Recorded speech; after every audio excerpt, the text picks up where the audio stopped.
Anyone here a fan of Sailor Moon?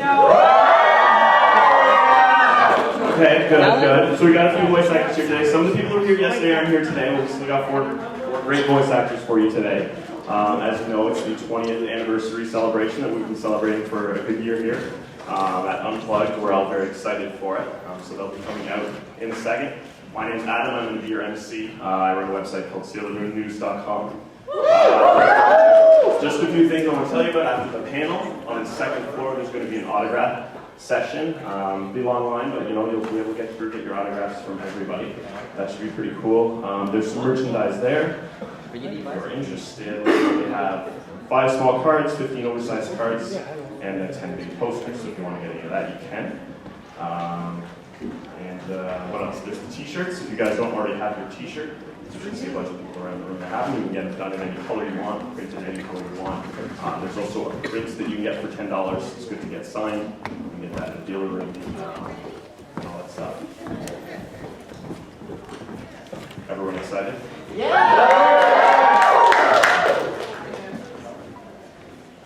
Alright, I'm not sure we're quite ready to go ahead. So I'll ask some questions, and then at the end I'll get some audience questions so you guys have some really good ideas. And we'll do that. Alright, I think we're good to go. We're good to let everyone in here. So, our first guest, you know him as Artemis the Cat from Sailor Moon. He is Ron Rubin.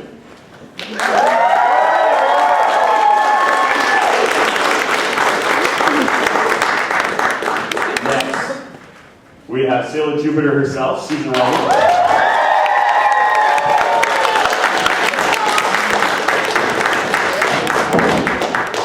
And of course, you may have heard of Terri Hawkes, Sailor Moon.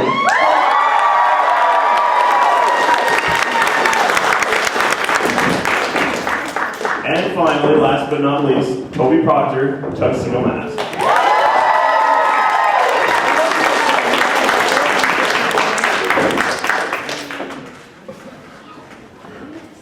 As you guys may have heard, there's a new Sailor Moon series. It's going to start.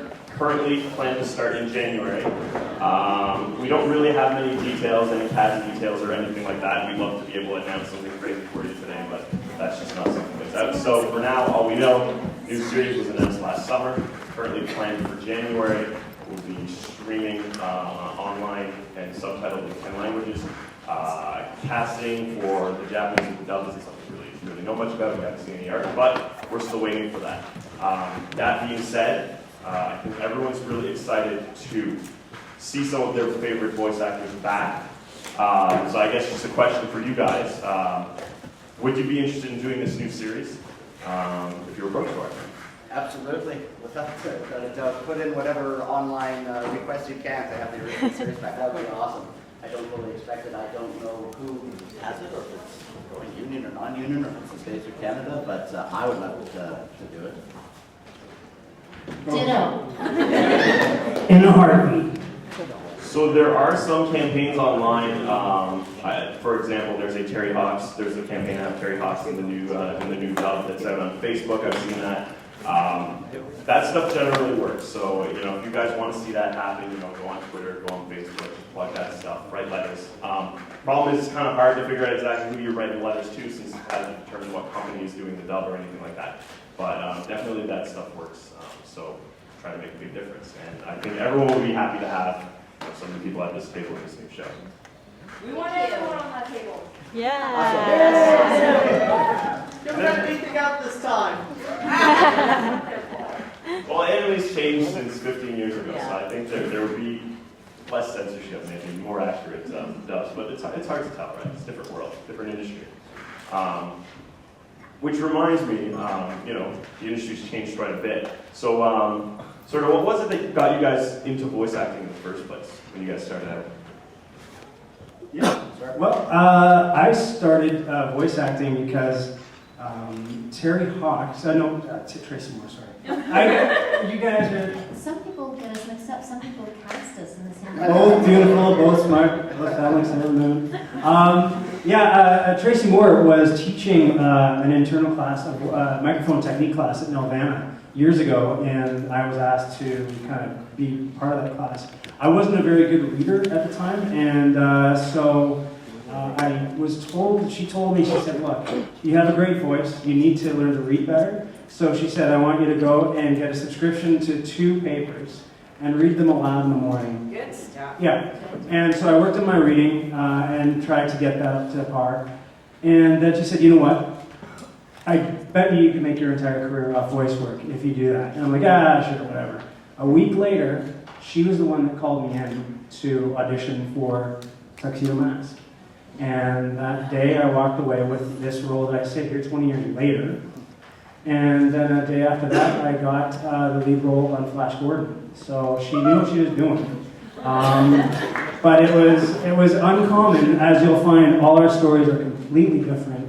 I'm a big believer that luck is manufactured. Yes, you have to be in the right place at the right time, but I also think you have to really work for it too, for it to happen. And that was kind of my story.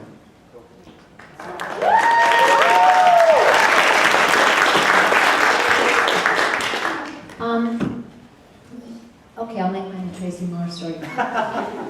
Tracy and I actually did community theater together in Calgary. Some of you may have heard that yesterday at the panel. But I would sort of, expand on that to say that I started doing community theater, musical theater. I was with a group in Calgary called the Young Canadians, where I was fortunate enough to get singing and dancing scholarships for a number of years. And that's sort of how I started out in the world of theater. And then when I was finishing off university, I was interested in pursuing this profession professionally. So I auditioned for everything that I could audition for. And I phoned everybody that I thought might be able to tell me something about the opportunities that were available to me. So at that time I was living in Alberta.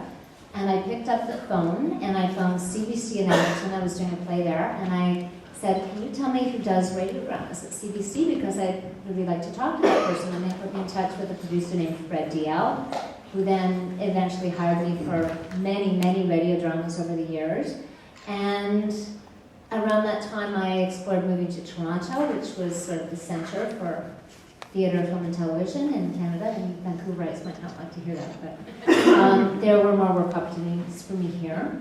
And through Fred G. L. and some other producers, I started to gain some voice experience on microphone. And then I got an agent, and then my agent submitted me for animated series. So I think the first one I did way back was maybe Strawberry Shortcake or something like that. But yeah, a long way back. And along the way, I also took some special courses, voice courses, that kind of thing. So for anyone who's interested, I'd say take all of the acting classes you can. Take any class that you can that's related to acting, writing, directing, audition for your school plays, get involved, and before you make that plunge into the professional world, ask yourself if that's really what you want to do, if there's nothing else you can do, and if the answer is yes, then just absorb all of the experiences you can.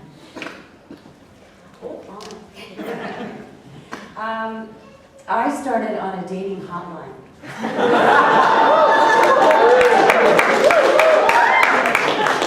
No, that's not true. I'm just I started out as a legitimate actress when I was younger. I had a television series. If you want to look it up, it was called Flappers. It took place in 1927. CBC. And there's one person in the room who remembers it. Oh my God. It was awesome. Susan was the star, and they wrote it just for her. It was really great. Yeah. Well, thank you for that, and I'll pay you later. So after a while, after doing things, acting things, my agent said to me one day, "Would you like to try your hand at voice work? You have an okay voice. Why not just give it a try?" So the first thing that I did was audition for a commercial, a radio commercial. I read for it. It wasn't a formal audition, and I actually got that commercial. And my first lines were. It was for a car, and it was radio. My first lines were, "And a reclining seat too, Papa." Isn't that great? I mean, couldn't you tell that I really had a good future? So after that, my agent said, "Would you like to audition, try your hand at animation?" And I said, "Oh, now that would be fun," because I was theatrically trained, and the closest thing to a theatrical training, if you're an actor, aside from CBC radio dramas, is animation. Animation involves all the training that you had when you went to theater school or when you took your courses. It's wonderful. It really combines all of the things that you learn, and it encourages you to be creative, it encourages you to really kind of step outside of yourself. And so I think, actually, one of the first things that I auditioned for was for Nelvana, was Strawberry Shortcake. I know I did a whole bunch of them. One of my favorites was The Berry Princess. And how often do you get to drive home after going to work and say, I got to be a princess for 3 hours? I've never had that. So, how about you, Ron? Hi everyone, how you doing? Thanks for coming out. My background was mainly in comedy. I moved here from Winnipeg when I was about 20, and I got into Second City and did a lot of sketch comedy, and then I did stand-up with Yuck Yucks, and then I landed an agent and started going out for things. So in my stand-up, I did a lot of voices and sound effects, and I was getting known for that, and I landed a commercial, which you're all probably way too young to remember, for Waterpick, where I did all the sound effects. And Do that. out of context, it kind of doesn't work. I started getting commercials and radio commercials, and I think one of the first series that I got was Beetlejuice in the early 80s. And I got to work with Tim Burton on that, and play Doom Buggy and Bury Me Not and all sorts of other characters. How did Doom Buggy sound? It was a car.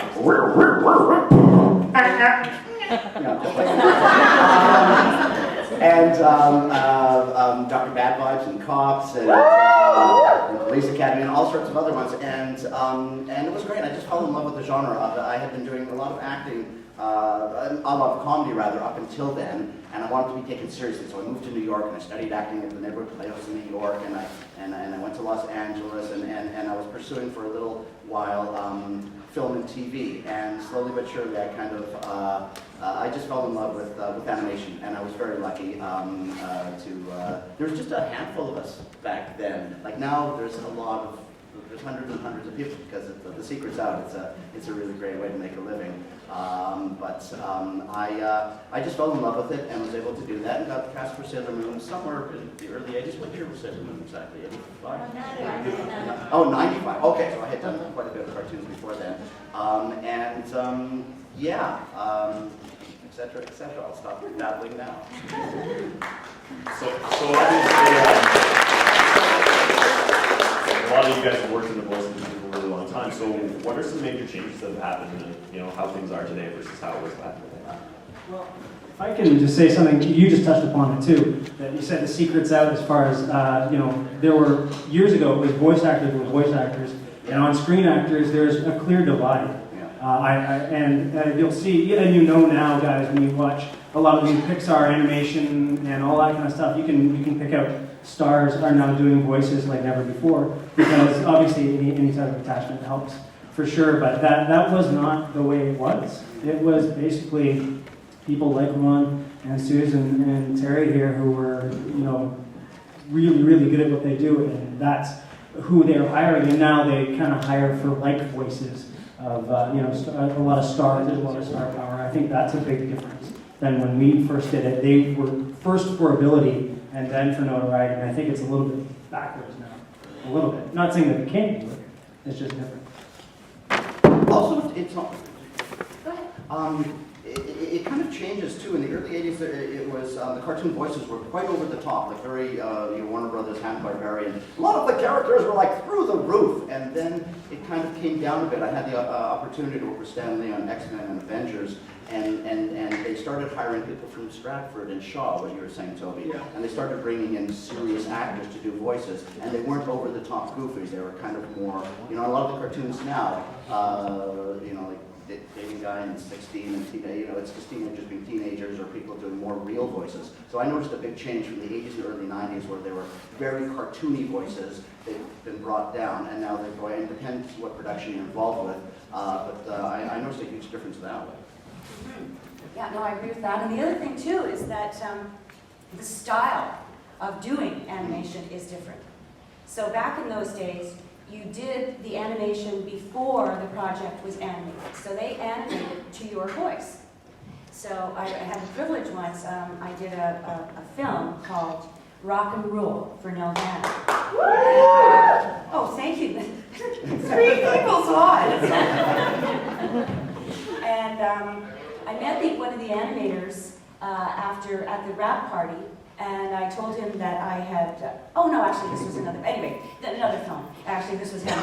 So I met the animator at the wrap party, and he said to me, it was really a pleasure animating to your voice, because you have little cricks and crackles in your voice, like every once in a while, sometimes you go, but why? You get that little thing going on. So the animator was able to make my eyelash go up and down, or make the eyebrow raise, or just do like a little something with the hair to match the vocal quality.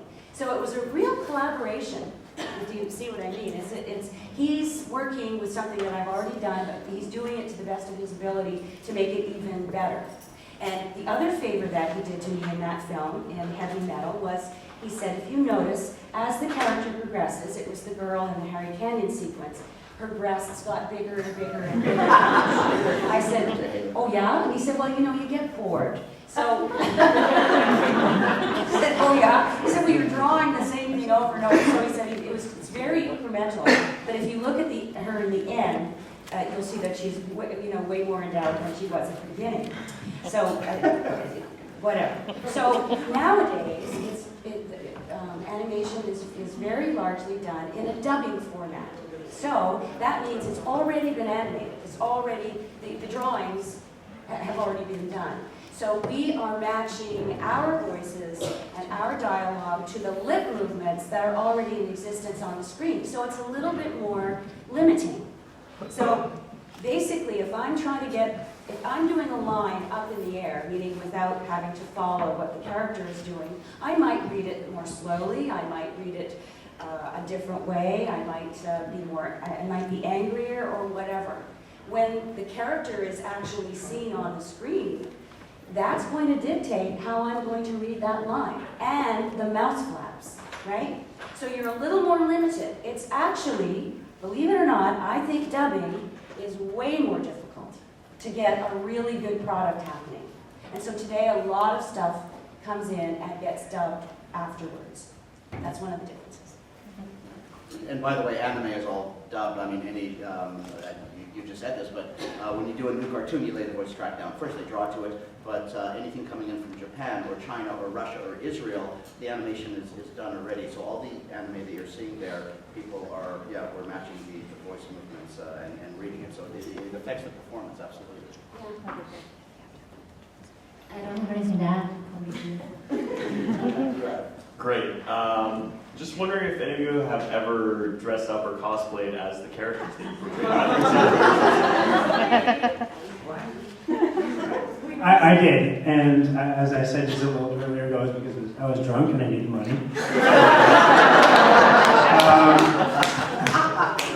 Oh, if you knew the truth. No. It was for a fan fiction show in Toronto, actually. It was a comedy fusion thing where they made Tuxedo Mask, the Bachelor, and the Sailor Scouts, the women that were on the show, the contestants.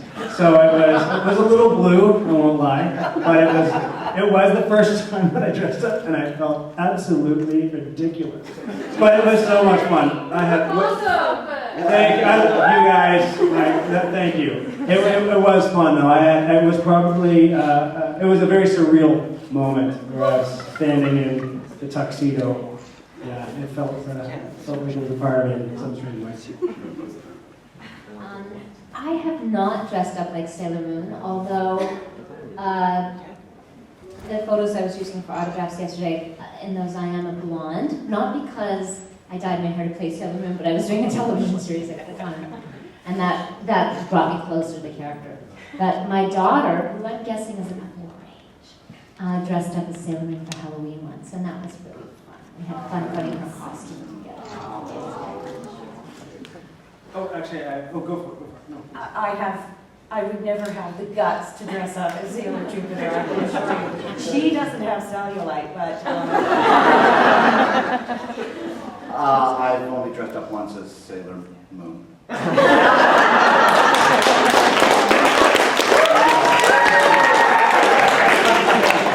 But it was a very long time ago. No, I've never. Oh, once as a white pussycat, but it had nothing to do with it. other characters in Sailor Moon that any of you would have liked to play, or any other roles? Is there a dream role that you've always wanted? We touched on this bit yesterday. This is a very female-dominated show, which is unusual. A lot of the shows these days are very male-dominated. So when I went in there, there was like, I don't think I auditioned for Tuxedo Mask. There was Artemis, Tuxedo Mask, Alan. Yeah, but it's quite limited. So we did a lot of, the way we recorded it, we did a ton of other different characters here and there and a lot of crowd stuff. But no, I didn't go out for any other roles, and all the leads were women. So that's when I dressed up and said. Melvin, I think, would have been, I think there were sometimes when I was watching some of Roland's stuff, I was like, man, that sounds fun. Because he was always so great. I love his eyes like turned into spirals. I thought that was cool. It looked like he was having a bunch of fun with that one. So that would have been Melvin, I think. I was very content playing Sailor Moon, but what I would have liked would have been to have had more group recording sessions. Yeah. So how it works sometimes is sometimes you're together with your fellow actors, and sometimes you're brought in on your own if you have a really big scene or something like that. And for Sailor Moon, because she had a lot of monologues and those little closing captions and things, often I was in the recording studio, not on my own. I was with the director and the engineer and the producer, Roland and Saul and Nicole, but I wasn't with my fellow actors. And so I would have liked more girl time with the other Sailors. That would have been really nice. That's what I would have changed. I was, well, devastated when I didn't get Sailor Moon, but I got over it. And I'm really, really happy to play Jupiter, and I can't think of any other character. You know what? I wouldn't have mind doing one of the villains. I rarely get to do villains. And there certainly were a lot of villains in Sailor Moon. Yeah, that might have been fun. But Jupes is my gal. Do you guys consider yourselves fans of the show, and have you ever gone outside to watch, like, you watch the Japanese versions, or have you watched any of the episodes that haven't been dubbed, or maybe the live-action series or anything like that?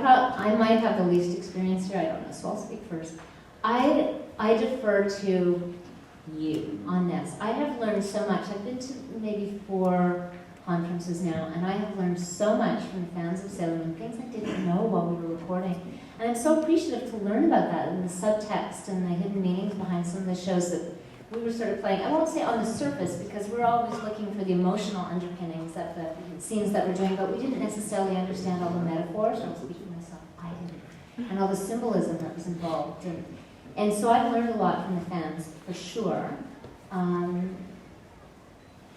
And no, I haven't really gone back and taken a look at. We did look at some of the originals during the recording process, because sometimes we wanted to make sure that we were being true to the intent of the authors, and so they play the Japanese version. But it's really tricky, because culturally, how the Japanese actors portray the characters wouldn't necessarily be the same way we would portray the characters, even if we have the same goal in mind. Do you follow? So anyway, so those little bits of exposure were interesting, and So they would have the voice as a reference, like to listen to. Yeah, they did. But it's such a different language. Does anybody here speak Japanese?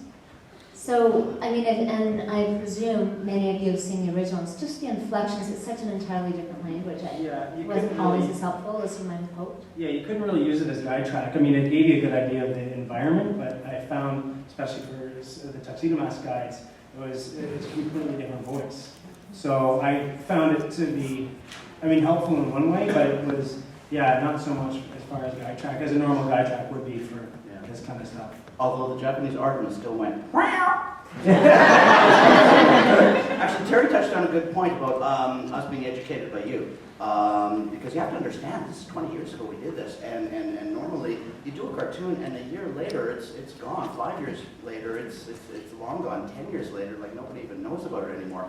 For us to be coming back after 20 years and doing these anime conventions and seeing you and talking to you, you were totally my education on this too. So it's really cool. I second all of that. And in terms of, you were mentioning, Adam, about perhaps looking at some of the Japanese dubs of the series, and I'm sure that they're out there with subtitles, of course, because otherwise it would be kind of hard to follow. And I understand too that it would be series as it evolved, or some might say devolved, I don't know, in North America, was strictly based on the fact that it was not meant for primetime television. And so it had to be tidied up. Some of the stuff was not appropriate for the demographic that they were aiming for. So that makes sense to me. It's only now that I realize that perhaps a lot of the guts and glory and true meaning of the original was lost in that process.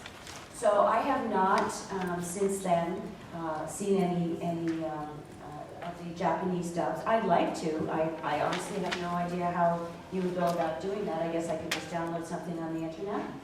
Yeah, the problem is the rights right now are kind of restricted, so you wouldn't be able to just walk in the store and buy it. But there's websites. Right, okay. No, YouTube. Back alley.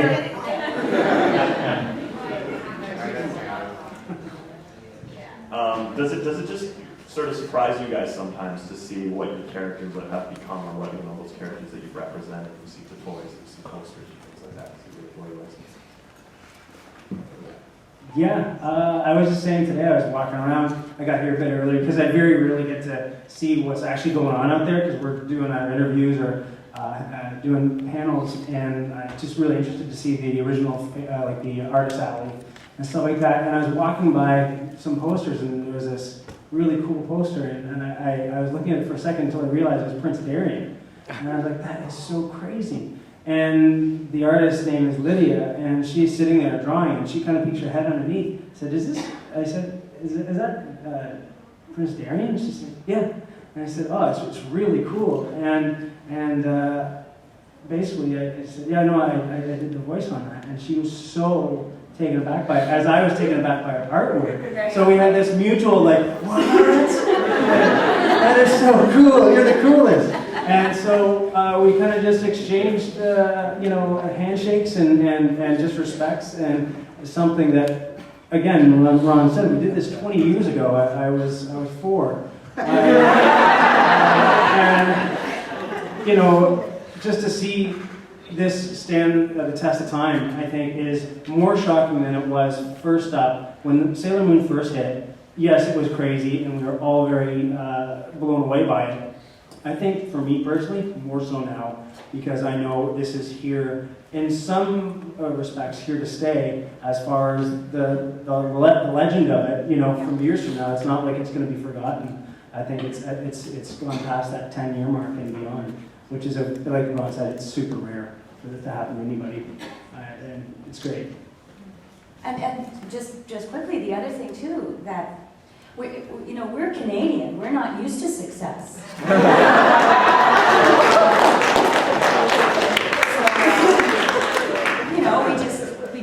We did the show the way we do every show, fully expecting that it will fail miserably. And I remember I was in the store at Toys R Us buying Christmas gifts for my niece and nephew, and I said, "Oh, look at all this Sailor." Oh my God, the whole walls and the shelves, and I said, oh my God, there's me. Wow, and I didn't even know it was on the air. It's like, I went home and I checked the TV guide, which still was in existence in those days, and I said, I should really watch this. Apparently people are watching it.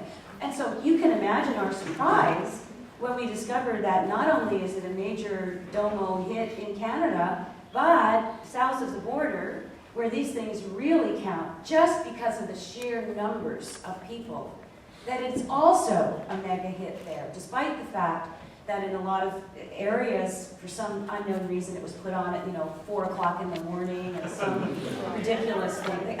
Sometimes I wonder about the management of this whole phenomenon.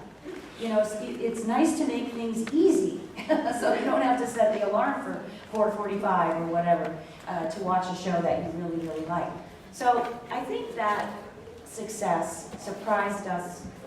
Ooh, 3 sibilant S's. I do voice work. Anyway, that success surprised us more than anything else, because we certainly were not anticipating it based on the track record in Canada.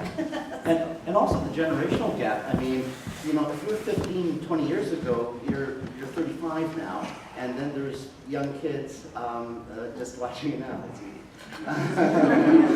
and so we get really young kids and medium and older and all over the place. And it's just that, as we were talking about the connection, going to a store and seeing your, I was signing charts yesterday, and this fellow, I don't know if you heard today, he had an Artemis tattoo on his chest. And whoa.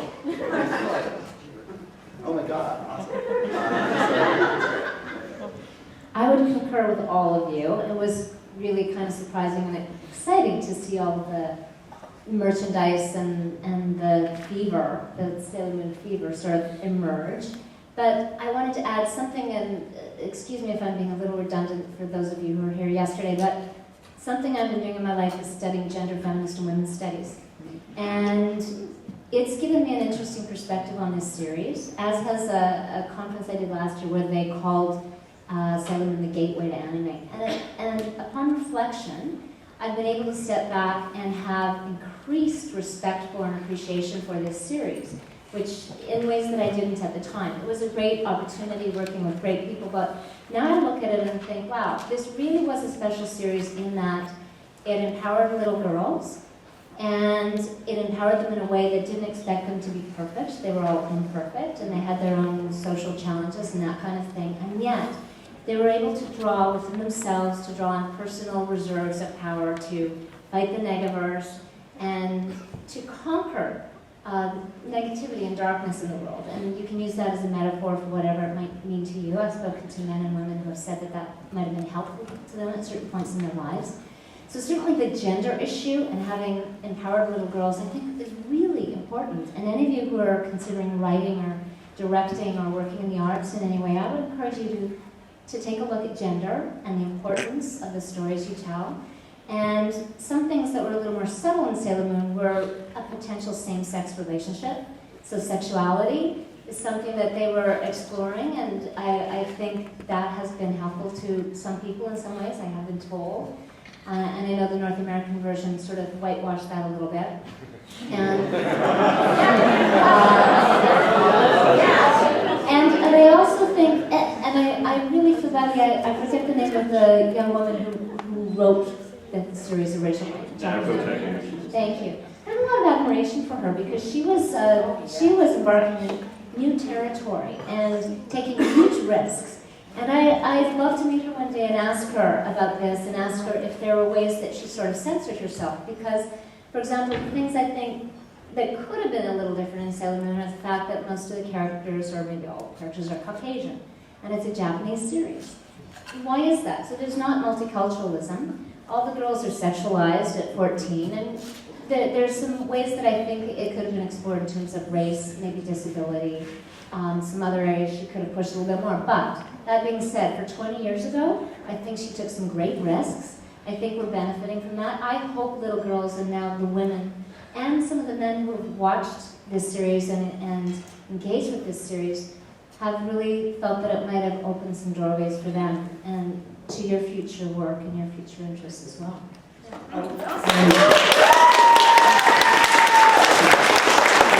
And along the same lines, as far as the gender thing, for me as a guy, for this series, one thing that I really like that is really rare for any powerful or whatever, I love that Tuxedo Mask had romance built into his relationship, which for some guys is not the first go-to, right? So I thought that was kind of an interesting thing to have, to show guys that it's more than just the, you know what I'm talking about. And you know, the romance of it I thought was interesting, and I think that is also something that younger men could have taken with them, that is important, as well as empowering young women, which I thought was awesome.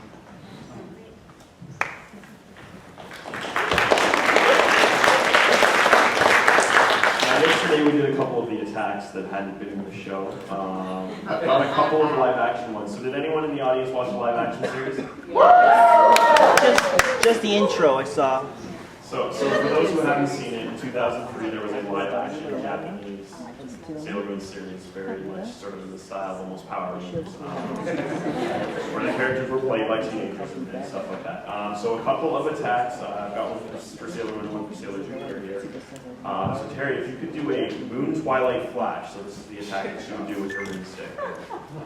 Zap people with this. Moon, Twilight.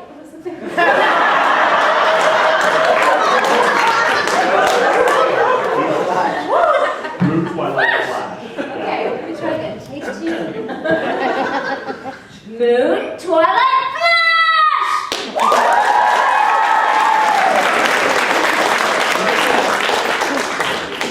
And Sailor Jupiter has an attack, Jupiter Thunderbolt. She does this with her tambourine. Fights with the tambourine. With their tambourine? It's a tambourine. So yeah, they all have these star tambourines, and they bang them and shoot them. It's kind of cool. I knew that.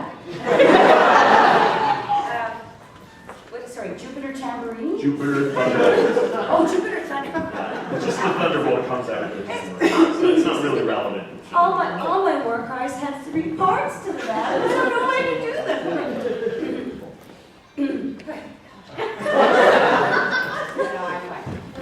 Jupiter Thunderbolt!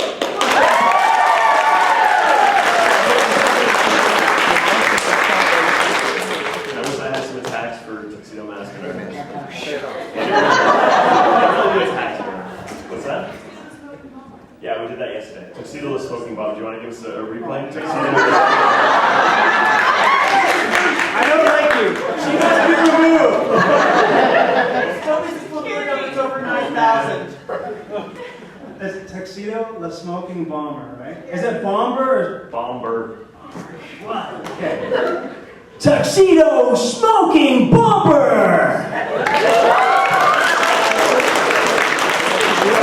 I had one more here, and maybe Ron could do the Artemis version. It was one of Luna's attacks, though. He's going to do a Luna attack. You're still a cat. Does that work? I don't know. Did Artemis have an attack? No. So Luna turned into a human. Like a human girl, but Artemis didn't do that in the live action series, unfortunately. That was canceled way too soon, I guess. She had Luna Sucre candy. Can you give us one of those? I'll do it. Sucre, like Make sugar. that one for Artemis. Oh, that's Okay. perfect. Okay, what would Artemis, what would his? Artemis Oh, yeah. Artemis Prism Power makeup, maybe? Let's pretend you had a character. Artemis Prism.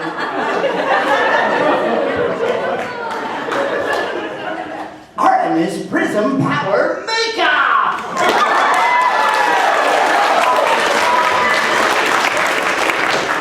I love how Ron's face contorts to be the character too.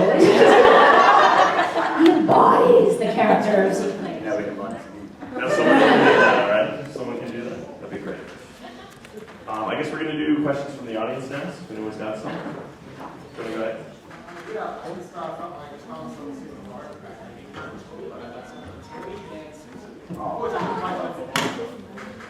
Thank you. That's good enough. Aw. Did you sew these yourself? No.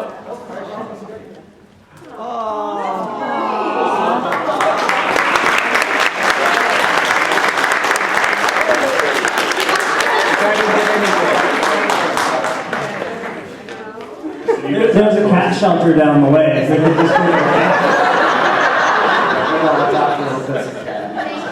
that's very kind of you. Yes, it is. Oh, very kind. You and the red over there. Is there any funny blooper moments that you guys are a little embarrassed to share, or? Blooper with Sailor Moon? Or any shows that you've done over the years? Well, it's kind of like a blooper, but I think it was me being really young on this series, and I remember we were going to network really quickly sometimes. And there's one time Nicole says, "Hello, Toby, you must come in. We have a line dropout. It is going to network tomorrow. Come in, come in." And I was really tired, and I was really kind of. So I was pissed off. I was like, "What? It's like Friday night. I don't want to come in." And so she says, "Well, you take a cab." I'm like, "Well, I'm not going to pay for it." So I stubbornly walked to the studio, and they're like, "What took you so long?" I said, "Well, I walked instead of taking a cab." And she's like, why'd you do that? I said, I don't know. Let's just do this. So we did the line and I felt bad, but it was me being a young performer, just being kind of, ballsy, I guess. And it was kind of a weird situation, because did you ever have dropouts, like where they call you last minute because something happened? They call this last minute for a lot of things. Yes, yeah.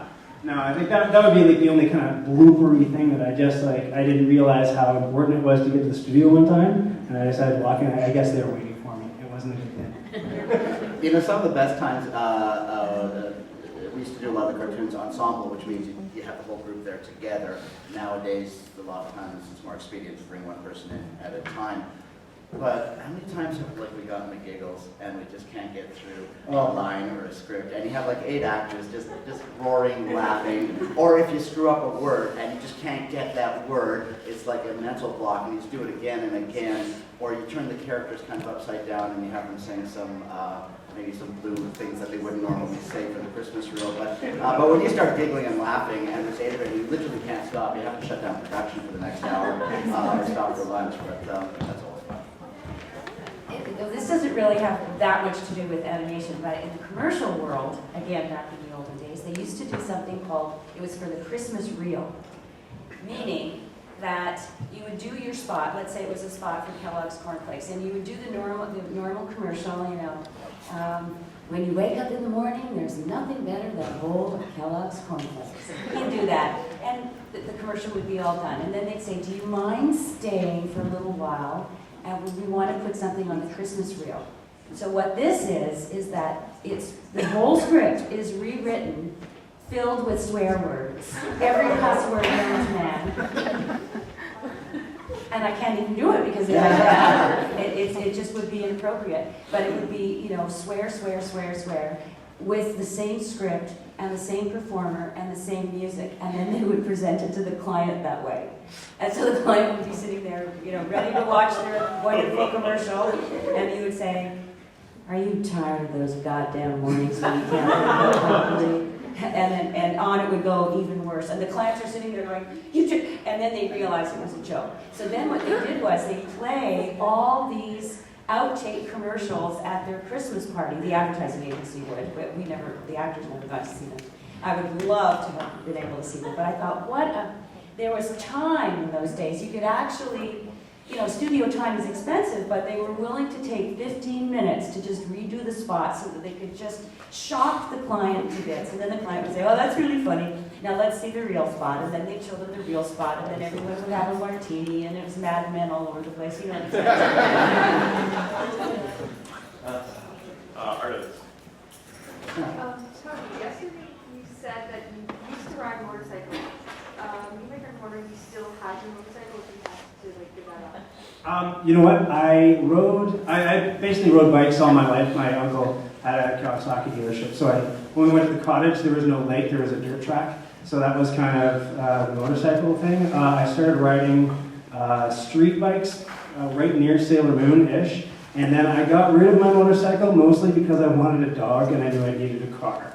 And so I let go of the motorcycle. Then I let go of the motorcycle license when I had my firstborn. I kind of hung up the helmet. So I have 3 kids now, and I just wanted to stick around for that. But I do miss it every day. I was following one this morning on the DMV. And I ride in my mind, but I don't ride anymore. All right, one more. What about this little girl here at the front? Yeah, go ahead. Two things. One, do you guys, if you guys couldn't have done Sailor Moon and you had to do another anime, which one would you guys have chosen? Oh, that's a good question. Does it have to be anime or can it be an animated series? I would have done Pippi Longstocking. I love Pippi Longstocking. Do you like Pippi Longstocking? Okay. I'm going to recommend the next time you go to the library, pick up Pippi Longstocking.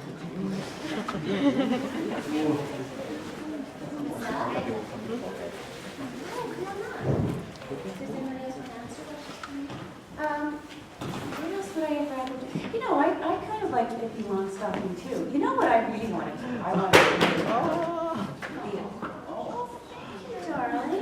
Oh my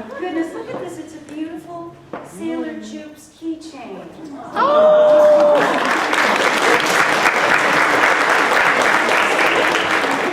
You are a sweetheart. Oh my goodness. And don't let anyone ever tell you that you're not the prettiest thing in the world, and I'm sure you're also the smartest thing in the world, too. Okay, well, I think the Prime Minister should better watch out.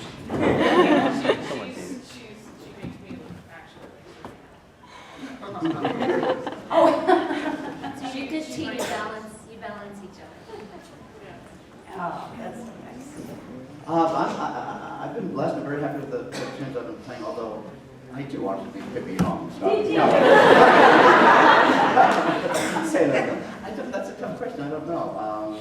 You know, sometimes people say, "What's your favorite role that you've done?" And for me, it's always the last one I've done, the one that's kind of active that I'm doing. I mean, I do have some favorites from yesteryear, but usually it's the one that I'm kind of involved with now because I don't know, what we do is pretty cool. We actually create, you know, it's different for Sailor Moon. The characters are there, so we voice to them, but other shows that we lay the voice track down to first, we come up with that character. It's like a little bit of our persona, and all the voices live in our heads. I'm so getting away from the question.